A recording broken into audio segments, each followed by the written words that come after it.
نحمده ونصلي على رسوله الكريم اما بعد فاعوذ بالله من الشيطان الرجيم بسم الله الرحمن الرحيم يا أيها الذين آمنوا إنما الخمر والميسر والأنساب والأزلام رجس من عمل الشيطان فاجتنبوه لعلكم تفلحون۔ میرے واجب الاحترام سننے والوں دیکھنے والوں السلام علیکم ورحمۃ اللہ وبرکاتہ۔ آج آپ حضرات کے سامنے بہت ہی اہم اور بہت ہی رقیق موضوع سے متعلق کچھ باتیں ذکر کروں گا۔ آج کل ایک بیماری پوری دنیا میں عام ہوتی چلی جا رہی ہے، جو ہے قمار کی بیماری، جوا کی بیماری۔ جہاں پر بھی جاؤ جوا کھیلا جاتا ہے، اور کوئی ٹس سے مس نہیں ہوتا کہ یہ جو ہم کام کرتے یہ حرام قطعی ہے، نص قطعی کی وجہ سے یہ حرام ہے۔ تو اب جوا کی حرمت کیا ہے اور اس کی جدید صورتیں کیا ہے، وہ میں آپ کے سامنے ذکر کروں گا۔ عزیز دوستو، جس طرح شراب جو ہے تدریجاً حرام ہو چکی ہے، اور اس کی بنیادی وجہ یہی تھی کہ شراب لوگوں کے ذہنوں میں رس بس ہو چکا تھا۔ فطرت یہ نہیں چاہتی کہ ہم اس کو چھوڑ دیں، اس وجہ سے شراب کی حرمت تدریجاً نازل ہوئی۔ تو اسی طرح جوا کی حرمت یہ بھی تدریجاً نازل ہوئی، کیونکہ جوا بھی لوگوں میں رس بس ہو چکا تھا۔ سورۃ البقرہ میں اللہ رب العزت کے ارشاد ہے، یسألونک عن الخمر والمیسر قل فیہما اثم کبیر ومنافع للناس وإثمهما أكبر من نفعهما۔ یہ لوگ آپ سے پوچھتے ہیں شراب سے متعلق اور جوا سے متعلق، تو آپ کہہ دیجئے اے میرے پیغمبر، فیہما اثم کبیر، اس میں جو نقصان ہے وہ بہت بڑا ہے، اور کچھ عارضی فوائد ہے لوگوں کے لیے۔ پھر آگے فرمایا وإثمهما أكبر من نفعهما، اس کے جو نقصانات ہے وہ اس کے نفع سے بہت بڑھ کر ہے۔ تو اس آیت میں اللہ رب العزت نے یہ بتلایا کہ یہ چھوڑنے کی چیزیں ہیں، کیونکہ جس چیز میں نقصان ہو، فائدہ کم ہو، تو اس کو چھوڑنا چاہیے۔ تھوڑی سی تنبیہ ہو گئی۔ پھر سورۃ المائدہ میں اللہ رب العزت نے اٹل فیصلہ فرمایا کہ شراب اور جوا یہ حرام ہے، اس کو چھوڑے۔ اللہ رب العزت کے ارشاد ہے، یا ایھا الذین آمنوا انما الخمر والمیسر والانصاب والازلام رجس من عمل الشیطان فاجتنبوه لعلکم تفلحون۔ اے ایمان والو، انما الخمر، بے شک شراب جو ہے، والمیسر اور جوا، والانصاب اسی طرح استانوں میں جا کر وہاں پر عبادتیں کرنا، والازلام تیروں کے ذریعے سے قسمت معلوم کرنا، رجسن یہ گندگی ہے۔ پھر آگے فرمایا من عمل الشیطان، یہ شیطان کا عمل ہے، لہذا فاجتنبو، اس کو چھوڑو، لعلکم تفلحون، تاکہ تم کامیاب ہو جاؤ۔ اگر تم کامیابی چاہتے ہو تو ان محرمات کو چھوڑو، اس وجہ سے تمہاری معاشی نظام بھی برباد ہوگا اور تمہارا آخرت بھی برباد ہوگا۔ یہاں تک کہ جناب رسول اللہ صلی اللہ علیہ وسلم نے جوا کھیلنے والے کا ارادہ کرنا یہ بھی گناہ شمار فرمایا۔ بخاری شریف کی روایت ہے، آپ صلی اللہ علیہ وسلم نے فرمایا، من قال لصاحبہ تعال اقامرک، جس نے اپنے کسی دوست سے کہا آئیے تھوڑا سا جوا کھیلتے ہیں، تو صرف اس کہنے کی وجہ سے فلیصدق، چاہیے کہ وہ صدقہ و خیرات کرے بطور کفارہ کے۔ کتنا بڑا گناہ ہے۔ لیکن آج کل دیکھیں پوری دنیا میں جو یہ انعامی بانٹ، انعامی لاٹریاں، دوسرے اخباروں میں، جرائد اور رسائل میں کچھ سوالات آتے ہیں، کہتے بابا فیس کے جمع کراؤ تمہیں اتنے کچھ ملیں گے۔ تو یہ جو ہمارا معاشی نظام جس چیز نے گیر لیے، سود اور جوے نے، تو یہ تباہی کا سبب ہے، یہ تباہی کا سبب ہے۔ معاشی نظام کے بخکنی کرنے والی چیز وہ جوا اور سود ہے۔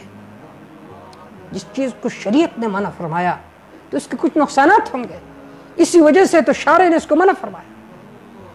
اب جوا کہتے کسے ہے اور اس کی جدید صورت کیا ہے، آئیے تھوڑا سا اس پر روشنی ڈالتے ہیں۔ جوا اس کو عربی میں قمار بھی کہتے ہیں، اسی طرح میسر بھی کہتے ہیں، اور اردو میں اس کو جوا کہتے ہیں۔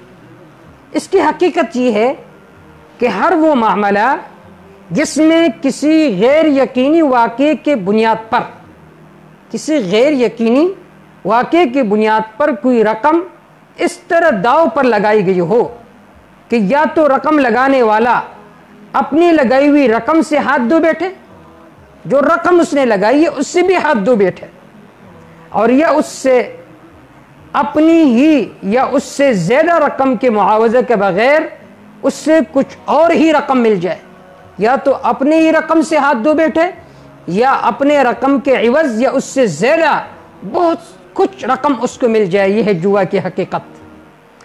اور شیخ الاسلام مفتی تقی عثمانی صاحب دامت فیضہم، انہوں نے جدید معاشی مسائل میں جوا کی تعریف یہ کی ہے کہ قمار ایک سے زائد فریقوں کے درمیان کسی غیر یقینی واقعے کی بنیاد پر ہر فریق اپنا کوئی مال یا تو فوری ادا کر کے یا ادائیگی کا وعدہ کر کے اس طرح داؤ پر لگائے کہ وہ مال یا تو بلا معاوضہ دوسرے فریق کے پاس چلا جائے گا یا دوسرے فریق کا مال پہلے فریق کے پاس بلا معاوضہ آ جائے گا۔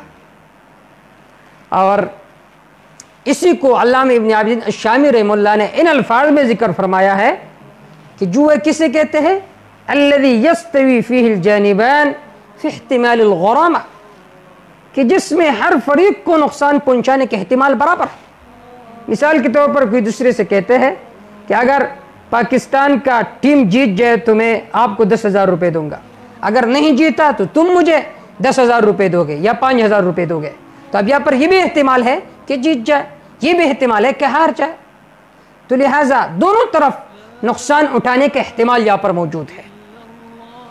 اب اس تعریف سے ہمیں ایک بات ہو سمجھ آ گئی ہے کہ قمار اسے کہیں گے جس کے اندر 4 شرطیں پائی جائیں، بالفاظ دیگر کہ قمار کے عناصر اربعہ ہے، اجزاء اربعہ ہے، اس سے قمار مرکب ہے، اگر ان میں سے کوئی ایک بھی نہ پایا جائے تو وہ قمار میں شمار نہیں ہوگا۔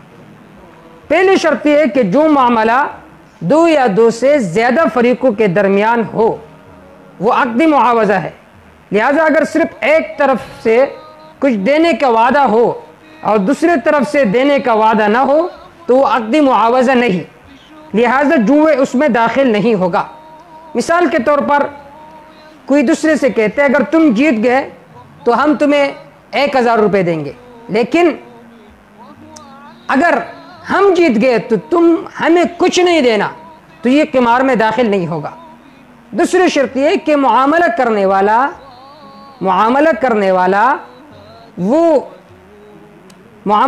والا شرکاء میں سے ہر ایک اپنا مال پر داؤ پر لگائے، لہذا اگر کوئی تیسرا آدمی ان سے کہے کہ تم ٹیموں میں جو جیت جائے تو میں انہیں انعام دوں گا، تو یہ بھی جوا میں داخل نہیں ہوگا۔ معاملہ کرنے والا اپنا مال اگر داؤ پر لگائے تو یہ جوا میں داخل ہوگا، لیکن اگر کوئی تیسرا آدمی کہے کہ اگر تم جیت گئے ہم تمہیں انعام دیں گے تو یہ پھر جوا میں داخل نہیں ہوگا۔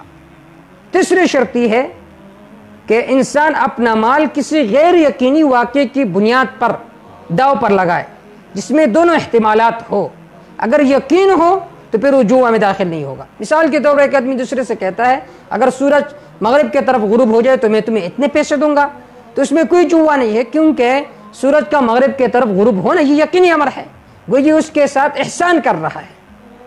اور چوتھی شرط یہ ہے کہ داؤ پر لگایا ہوا مال بلا معاوضہ ہاتھ سے چلا جائے یا اپنے ساتھ دوسرے کا مال بلا معاوضہ کینچ کر لے آئے اور پھر اس سے کینچ کر لے آئے۔ لہذا اگر کسی نے اپنا مال کا حقیقی عوض حاصل کر لیا اور پھر اس سے انعام بھی مل گیا تو وہ سود میں داخل نہیں ہوگا، لیکن اس کے برعکس اگر وہ چیز حقیقی دام کے بدلے نہیں خریدی گئی بلکہ انعام کے اعلان کی وجہ سے اس کی قیمت بڑھا دی گئی ہے، اس صورت میں وہ معاملہ قمار میں داخل ہوگا۔ یعنی اس چوتھی شرط کا مطلب یہ ہے کہ انعام کی وجہ سے اس چیز کی قیمت بڑھا دی گئی ہے. جیسا کہ آج کل مارکیٹوں میں ہوتا ہے، ایک چیز کی قیمت 500 کی ہوگی اور وہ تمہیں کہتے ہیں کہ یہ 1000 کے ہے، انعام کی وجہ سے اس کی قیمت بڑھا دی جاتی ہے، تو وہ جوا میں داخل ہوگا. لیکن اگر اس چیز کی حقیقی قیمت بھی 500 ہے اور وہ تمہیں بطور انعام کے اس کے ساتھ کچھ دیتا ہے کمپنی کی تشہیر کے لیے یا کسی اور وجہ سے، تو پھر وہ سود میں داخل نہیں ہوگا. تو یہ عناصر اربعہ ہے قمار کے، جوا کے. جب یہ پائی جائے گی تو پھر وہ چیزیں، وہ امور وہ حرام ہوں گے. قمار کی بنیادی طور پر 2 اقسام ہے. پہلی قسم یہ ہے کہ جس میں کوئی ایک فریق یقینی طور پر کوئی ادائیگی کرنے کا پابند نہیں ہوتا، بلکہ ہر فریق کی طرف سے ادائیگی غیر یقینی واقعے پر موقوف ہوتی ہے. اگر وہ واقعہ پیش آتا تو ایک فریق پر ادائیگی لازم ہو جاتی ہے. اور دوسری صورت یہ ہے کہ جس میں ایک فریق کی طرف سے ادائیگی یقینی ہوتی ہے اور دوسرے طرف سے موہوم ہوتی ہے. تو اب ان عناصر اربعہ کے پیش نظر قمار کے کچھ اقسام ہم آپ کے سامنے ذکر کریں گے. مثال کے طور پر پتنگ بازی ہے، اگر اس کے اندر یہی شرطیں موجود ہو جو ہم نے 4 ذکر کی ہے تو پھر وہ جوا میں داخل ہوگا، حرام ہوگا. اسی طرح کبوتر بازی، اسی طرح کیرم بورڈ، تاش، شطرنج، اس طرح video game, ludo, cricket, football, بشرطے کہ اس میں جوا ہو تو یہ حرام ہوں گے. اگر اس میں جوا نہ ہو اور آپ فارغ وقت میں ذہن کے نشاط کے لیے کرتے تو پھر حرام نہیں ہوں گے. لیکن اگر آپ اپنے قیمتی اوقات اس میں صرف کرتے ہو تو پھر یہ مکروہ تحریمی ہوگی. بعض کچھ اور جدید صورتیں ہیں قمار کے، وہ ذکر کروں گا.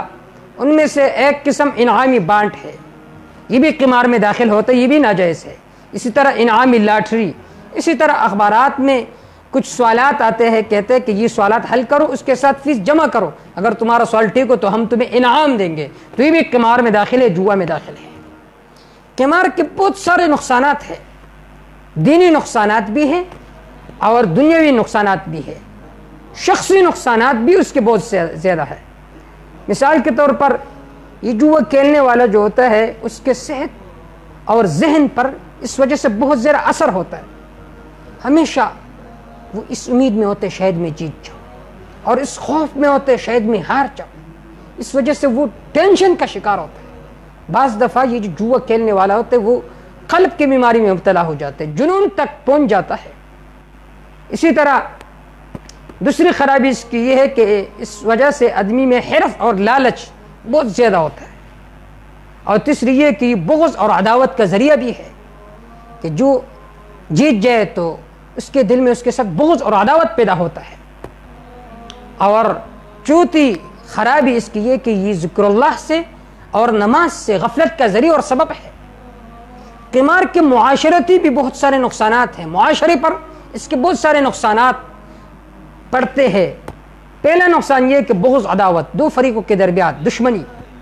اسی طرح جب کوئی ہار جائے تو وہ یہ سوچتا ہے کہ شاید اگلے بار میں جیت جاؤں گا، اس وجہ سے وہ اپنا پورا مال ہی وہ اسی کام میں لگا دیتا ہے. آخر پھر وہ ڈاکہ اور زنا پر اترتا ہے کہ کچھ ہاتھ مل جائے اور میں پھر جوا کھیلوں. اسی طرح سستی اور کاہلی کا سبب بھی ہے، معاشی نظام کے معطل ہونے کا سبب ہے. جب کوئی دیکھتا ہے کہ یہ آدمی تو منٹوں میں کروڑپتی بن گیا تو میں بھی یہ جوا کھیلتا ہوں، تو یہ جو معاشی نظام ہے اس وجہ سے یہ معطل ہو جاتا ہے. تو جو شرعی احکام ہے اس کی بہت ساری حکمتیں ہیں، لیکن ہماری نادانی ہوتی ہے، ہم سمجھتے نہیں ہیں. اللہ تعالیٰ جو کچھ کہا اور سنا اس پر عمل کرنے کی توفیق عطا فرمائے. اما توفیق الا باللہ.